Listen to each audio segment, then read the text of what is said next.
My talk is called Grounded in Love, Growing in Grace. And what is important to know about that theme, first of all, is that it is the theme of the entire year of 2020 for New Vision Center. So join me in your minds at the time shared office of Reverend Karen and myself when I turned to her and said with absolute certainty, 2020 is the year ministry gets easier for us, because we've done it for a while now and we understand the rhythm of the year and the way that things work. So this is the year it's going to get easy for us. And clearly, this was not the year it got easy for us. Our themes are created according to a very specific pattern. 6 months before the beginning of the year, which for us was June of 2019, we gathered a small group of people together, 6 beloveds that are part of our ecclesiastical leadership, and we visioned, and we got all the information that we had from the questions we ask in our newsletter. We do this every year, and we ask very specific questions about what's going on with you, and what do you want to know, and what would you like to learn, and what would you like to explore. And we vision over these answers, and we let Spirit guide the group to the perfect theme and the way to walk out that year together as a community. And what in my mind was, well, this is going to be an easy year, and this is the year of unbridled growth and ease and peace for all of us as ourselves, as a community. What I thought was just going to be easy breezy. In fact, Spirit kept giving us this information about going deeper, digging deeper into ourselves, into the way that Spirit leads us.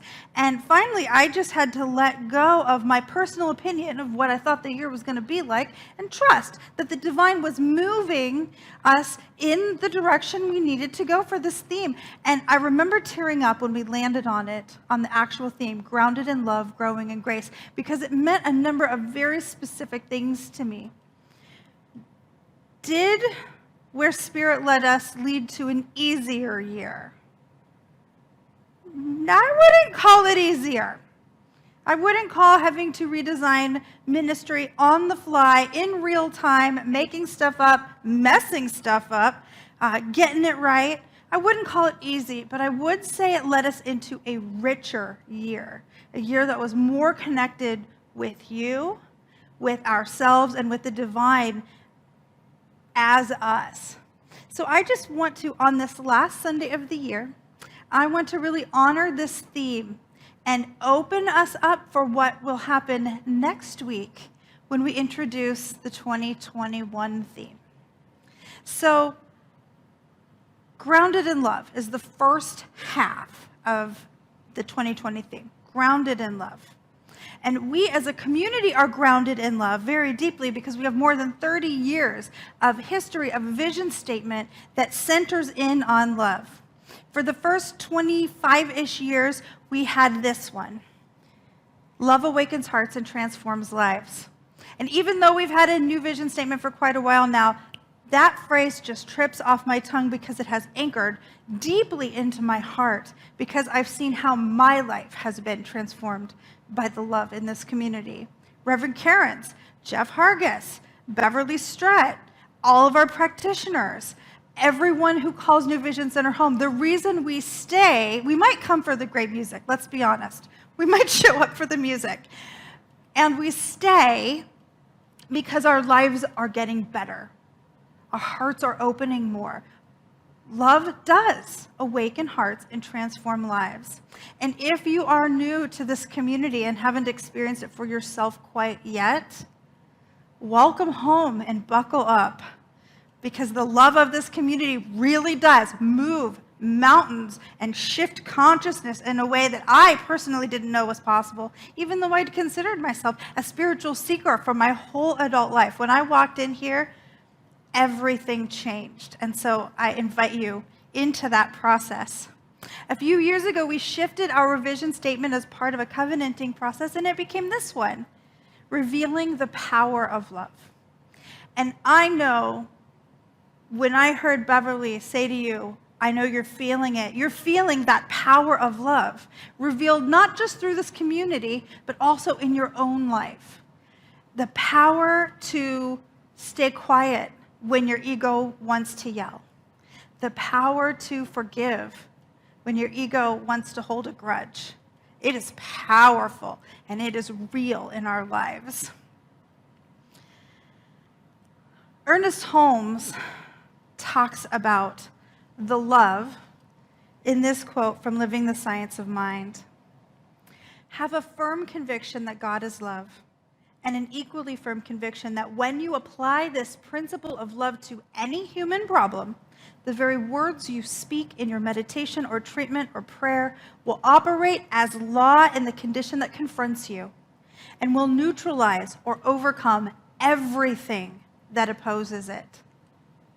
The power of love will neutralize anything, everything that we think is opposing us. This is what we have anchored into for coming on 33 years throughout this community and in the lives of our community members and partners, of which you are one.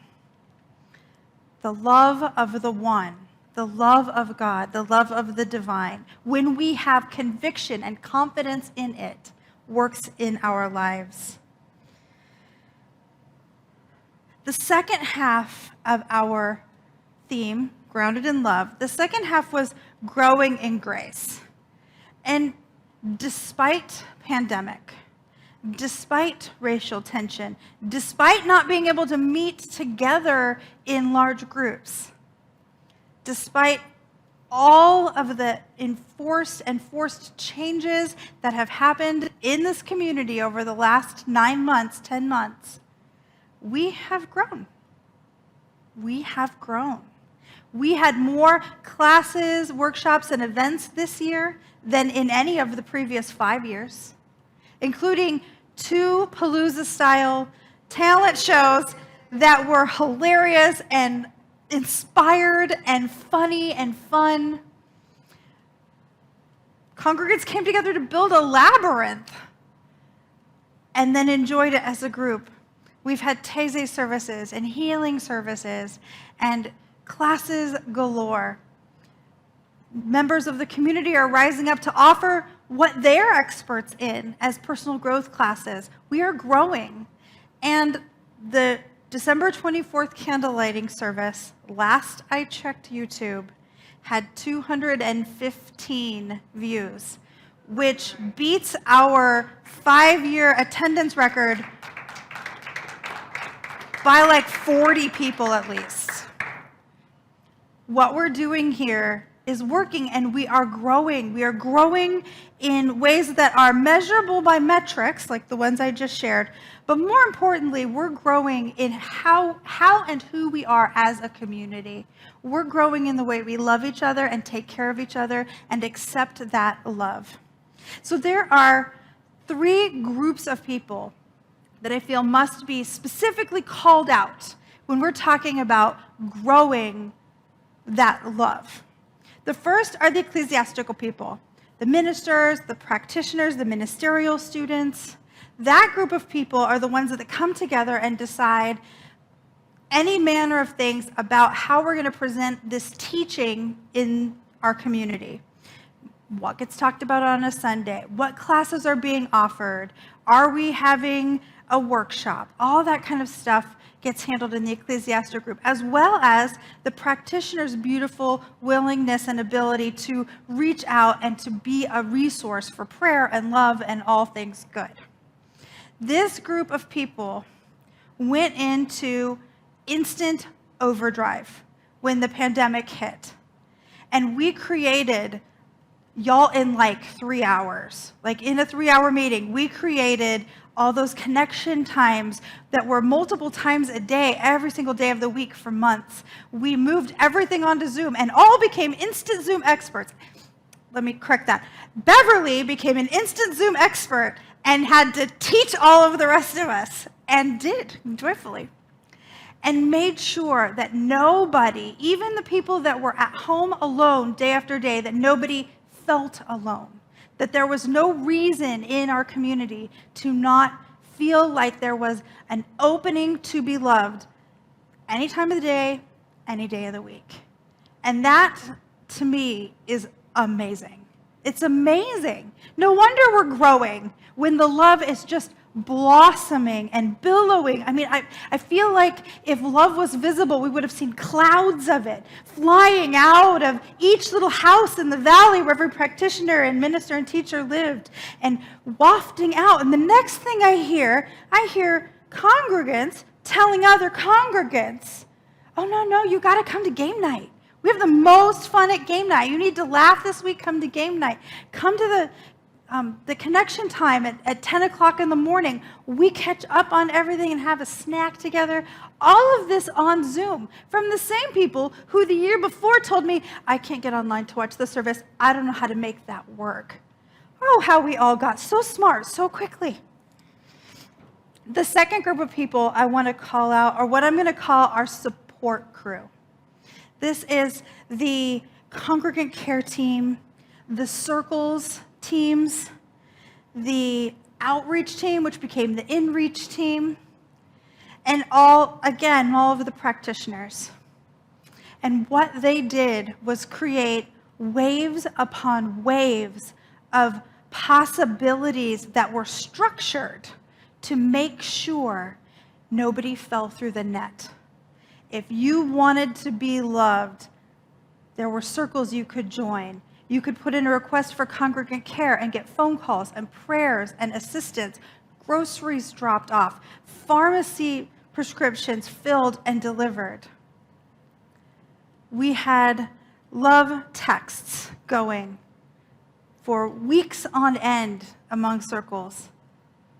If there's any part of you that wondered if you were alone during any of this time, I'm willing to bet you didn't reach out.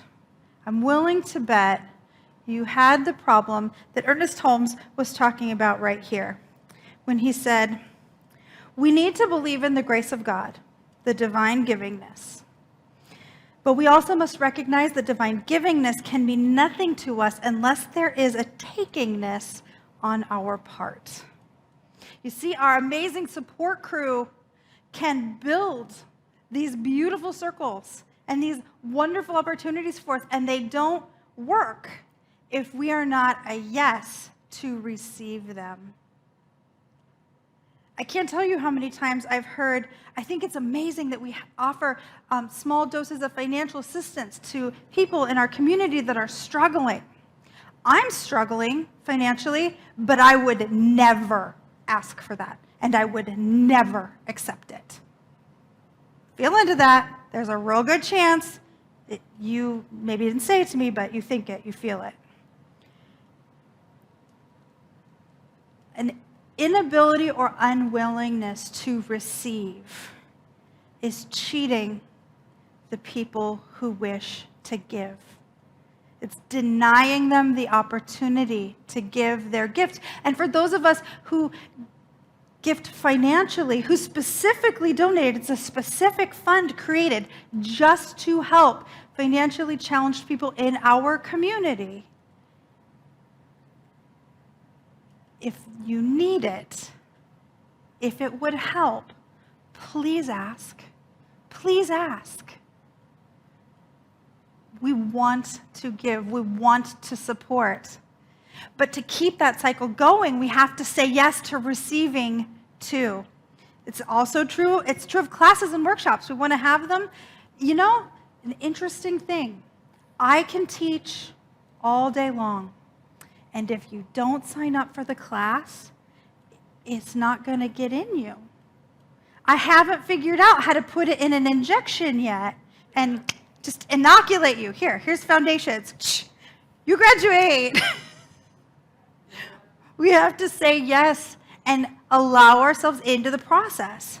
And the third group that I think really went above and beyond this year is the finance team and the leadership council, who, again, pivoted on a dime From my perspective, we were pivoting, moving everything online, and oh my gosh, how do we make sure that everybody has the opportunity to participate? And oh my gosh, how do we make sure everybody gets loved up? From their perspective, the majority of our donations come in on a Sunday morning in person. And we had to tell you all not to come. How on earth do we stay open and pay our mortgage and pay our ministers?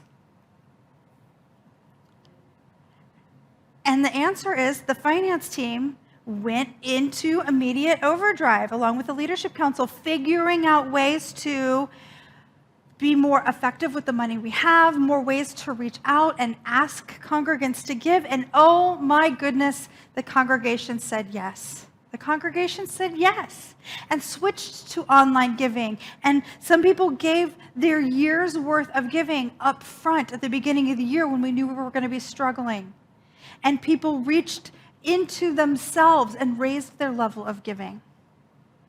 So when it came time for us to do our stewardship drive in November, we found that we got fewer pledge cards back than we are used to getting, and it's largely because y'all were already giving.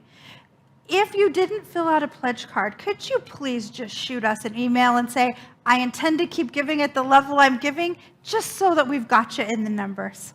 That will help out our finance team so much. We really appreciate it. And we appreciate you. And one of the cool things about the way New Vision Center is run is our leadership council is an elected board. You do not have to be a practitioner. You clearly don't have to be a minister. We want lay members of the community. Now, you do have to be a partner, and you do have to have foundations, or you need to be willing to commit to taking the next foundations class that begins, which just happens to be in January. Isn't that convenient? And it's time, this is the time of the year where we start talking to people to say, do you feel like this is your year to step into leadership? We have 3 leadership members that are rotating off of the board, and so there's an opening for 3 more. It is, I did it before I was a minister. It's exciting, and it's a chance to be innovative and creative for your community. It's an opportunity to stand as a strong consciousness, yes, for all of the good things that we do, and support the community as a powerful being, which I know you are. And if anything I'm saying is niggling at you that, ooh, maybe I want to find out more about that, reach out to anyone on Leadership Council, most especially our president, Nancy Harkins, who would love to talk with you about what it means to be a Leadership Council member at New Vision Center. So we're grounded in love, and we're growing in grace. And isn't it fantastic that we all know what all of that means now, that we only have a few more days in this year, and that next week when I stand up here, I'll be introducing the new theme. But between now and then, we have this, I sort of think of it as the lame duck week, you know? We're past Christmas, we're not into the new year yet. There's kind of this strange in-between week. And what do we do with it? What do we do with this in-between time? And I find that it's a good time to be conscious about opening to the new. We had to scramble hard to make 2020 successful. And we had some big hits. We lost some congregants. We had some challenges. For the ecclesiastic team, frankly, I think it's amazing that we're all still standing at times. And so how do we get out of the survival mindset of 2020 and shift into the next thing? Unsurprisingly, Ernest Holmes had something to say about that too. He said, we proceed on the theory that there's a divine presence in everyone and everything, and that this presence responds to us. Our recognition of this, our acceptance of it, our prayer of affirmation, causes a response to us in a new way. This is a new manifestation that rises to the level of our expectation, our faith, our conviction, and our inner acceptance. Now is the time to look at what do I want for 2021. The first is to honor the past, but open to the new. Open to the idea that it is okay that we are still in a pandemic and I'm going to have a good 2021. It is okay that we've been through all these things, but I don't have to hold on to the energy of struggle. We made it through. Woo. To just be ready to think about putting some stuff down. Years ago, I gave a talk where I had a graphic. I wish I'd thought of this before when I was making my slides. I had a graphic of a squirrel who was holding a whole bunch of acorns, like this. And then he saw like the biggest acorn ever over there, and you could see in his eyes, he was like, oh, I want that acorn. But you can't pick up that acorn while you're still holding an armful of the acorns you already have. We got to put them down, y'all. Got to put down those old acorns so that we can get the big, new, juicy treat for the next year. So the first way we do that is re-examine your rules. You have secret rules to your life that you made up. And you may not even realize that they're operating in there. Rules like, oh, I would never wear that. Or I would never study those things. Or only people who bleep do bleep bleep. Really? Anytime there's an I never or it must, anytime there's a firm, strong, right, wrong, black, white, either or, I invite you to feel into that. It's okay if you feel into it and your answer is, yeah, that rule still works for me. What's not okay is to let decisions we made unconsciously affect us as we go forward. We need to consciously look at them and then choose. The next thing is to re-examine our definition of good, of success, of happy. Happy New Year meant something really different in previous years than it might mean this year. I do not think all of us are going to get dressed up and get together with 100 of our closest friends and get really drunk and make a lot of loud noise in someone's house. I've really not had a New Year's like that in like 20 years anyway. But that's my mental picture of what a happy New Year is. Science of Mind teaches us that nothing can keep us from our good. But if we think good needs to look like the old good looked, then we could spend 2021 doing the same thing we did this year to be upset that I cannot have my blank. It's going to be a little bit longer before we can gather together physically. It's going to be a little bit longer before life goes back to normal, whatever normal looks like now. And that is no reason that we cannot be happy and successful and joyful and together in the ways that we can be. So I invite us to re-examine that. And finally, re-examine your relationship with giving and receiving. We're a really good giving community. If that is new to you, I invite you to feel into what you can give. We all have things we can give: time, energy, money, creativity, skills. Giving is a huge spiritual practice, but so is receiving. And if you are a giver that doesn't let yourself receive, I invite you to re-examine that pattern. I can't lean on you if I won't lean. You can't help me if I won't say yes. So let's all stop trying to be so tough, so independent, so strong all the time, and ground in love and grow in grace together by being a yes for letting ourselves receive all of the good that we've grown this year. Thank you, and so it is.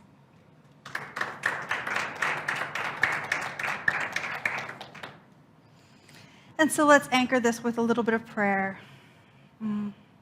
How good it is to know that right here, right where we are, in our individual homes, on our phones, on our TVs, watching YouTube, on our computers, listening to audio, or those of us that are right here in this room doing the production, that each one of us is in the heart of New Vision Center. That the love and the power and the awakening that is New Vision Center is boundaryless, borderless, that it exists everywhere. Someone who calls New Vision Center home is standing at the moment. And so I'm just a yes for the opening to the new, for the opening to being a place of support, and an opening to be willing to be supported, an opening to more growth, more beauty, more wholeness, more belonging, more of all the things that make New Vision Center wonderful. And I know that each person within the sound of my voice is right here, right now, already in the possession of whatever is needed to solve every concern on our hearts. That the love and the wholeness, the power and the abundance of the one is where we are now. It is good. It is very, very good. And so it is.